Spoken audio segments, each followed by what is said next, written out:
Mindlessly scrolling on the internet, I'm sure you've come across an image of this shopping bag.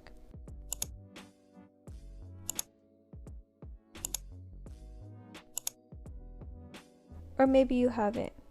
This is a Telfar creation. The shopping bag has been around for some years, but I personally caught wind of it back in 2020. You know, the year of our Lord. But ever since then, I've seen so many other colorways that attracted me to the bag. Named the bag of the year in 2020 by Vogue, the Telfar shopping bag has taken fashion by storm, and its popularity doesn't seem to be dying down anytime soon. But where did it come from? Who did it come from? And why is this bag more than just a trend? Let's briefly talk about the creator, Telfar Clemens.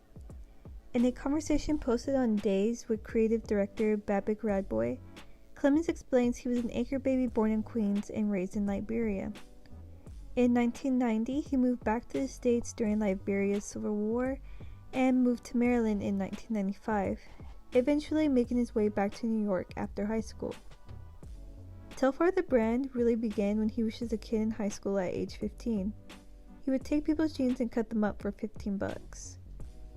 He was even signed to New York models at one point, but eventually found that that was not working for him. Clemens never went to fashion school, but did go to school for a degree in business. Now, let's get into Telfar the brand. It isn't a new company that popped out of nowhere, but it is still fairly young. Back in 2005, the brand was established by Clemens, according to the website, when he was just 19 years old. The logo itself is made up of his initials, a T fit inside a C. Telfar is all about inclusivity, and you can see that just by looking at their Instagram and website. Their slogan fits them perfectly, not for you, for everyone. The brand isn't just composed of the famous shopping bag, which wasn't even the first creation. Telfar is and always has been unisex. They sell all types of apparel and accessories such as beanies, belts, hats, t-shirts, jewelry, and more.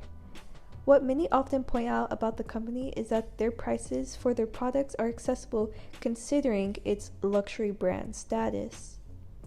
Reading from an article on Telfar from thecut.com, Clemens describes his brand as genderless, democratic, and transformative. The clothes are deliberately utilitarian, an aesthetic choice that's meant to challenge the idea that high fashion has to be inaccessible to most people. The goal is to create clothing that anyone can wear, regardless of gender or budget. Telfar has come to be for everyone and to shake up the politics of preconceived notions about who can participate in what is considered high fashion or even fashion in general. Now, onto what Telfar is most recognized for, the shopping bag.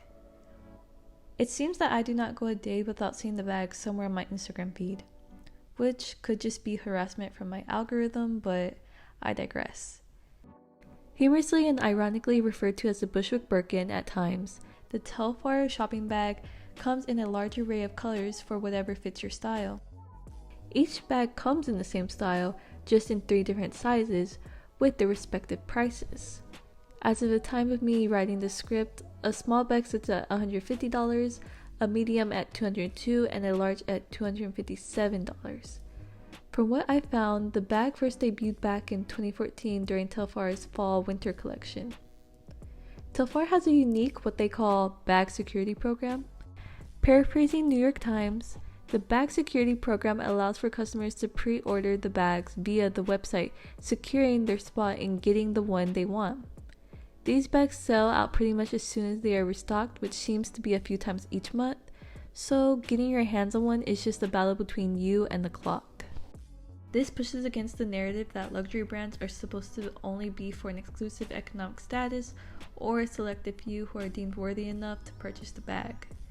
If you compare the price of a Telfar to another luxury bag, you'll see a stark difference. The bag has still been seen on the shoulders of celebrities such as Zoe Kravitz, Dua Lipa, Selena Gomez, Bella Hadid, and both Solange and Beyonce. When Beyonce was spotted wearing the bag, people started to hypothesize that the bag's pricing was going to increase, but Telfar rejected that by posting an Insta story simply saying, "Price is not changing," with a series of bee emojis and a reminder of their motto. Reading from Dazed, The bag is simple, but you really can't compare it to anything in fashion, admit Clemens and Radboy. Handbags in particular are this thing that is supposed to be an economic status indicator, like I'm 25 or 30 or 40 and I'm doing okay. We have a status bag that has nothing to do with that. The shopping bag has become some sort of creative and style status symbol in fashion, but this is not because of the exclusivity of a high monetary price tag, but rather how it makes you feel and what it represents. I've touched on it throughout this video, but to expand further, Telfar is a representation of something that is bigger than itself. It is a black-owned luxury brand, and on top of that, it was established only 16 years ago, so it's still very young. I'm sure many can agree with me when I say that I cannot name a black-owned luxury brand off the top of my head because they aren't saturated into mainstream at this moment. Again from Dazed, fashion and costume historian Shelby Christie says, "I think the bag represents disruption," surmises Christie. Not only from a black perspective, this black queer man has stepped into a very white elitist space and is growing and thriving in it, disrupting the white nepotism that has long existed in the fashion industry. Telfar shows that there can be room for black creatives and even other minorities in spaces where they are not usually seen, and that they can prosper in those said environments or industries. Also in the article, Christie describes what Telfar has created as a mini study on classism and race in fashion, noting that it brought accessibility to luxury, a taboo, and one it seems not everyone is keen on breaking. The Telfar bags are at super accessible price points, which allows for a younger and more multicultural consumer base to attain them, she says. People are drawn to Telfar not only because of the designs, but because it's accessible and they can see themselves represented in the brand. That's what their whole slogan is based on. Just looking on social media, you can see a large majority of people purchasing the shopping bag are black people, especially in the younger demographic. Telfar has even released their own line of do-rags, a symbol of blackness that has often led to discrimination in the past. "We set out to make a do-rag that is meant to be seen," says Telfar Clement. "This do-rag is meant to be a kind of luxury, and our goal, as always, is even more accessibility and ubiquity." Telfar doesn't forget who it is, what it is, and who its supporters are. You can tell the brand finds pride in that. The brand doesn't bother itself with a simulation, and instead, they are committing acts of innovation about what a luxury brand is supposed to look like and how they are supposed to operate, and who can be seen. They said it themselves. It's not for you. It's for everyone.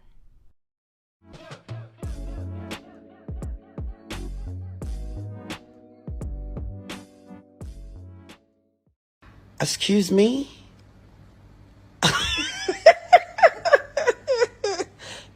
Are you serious?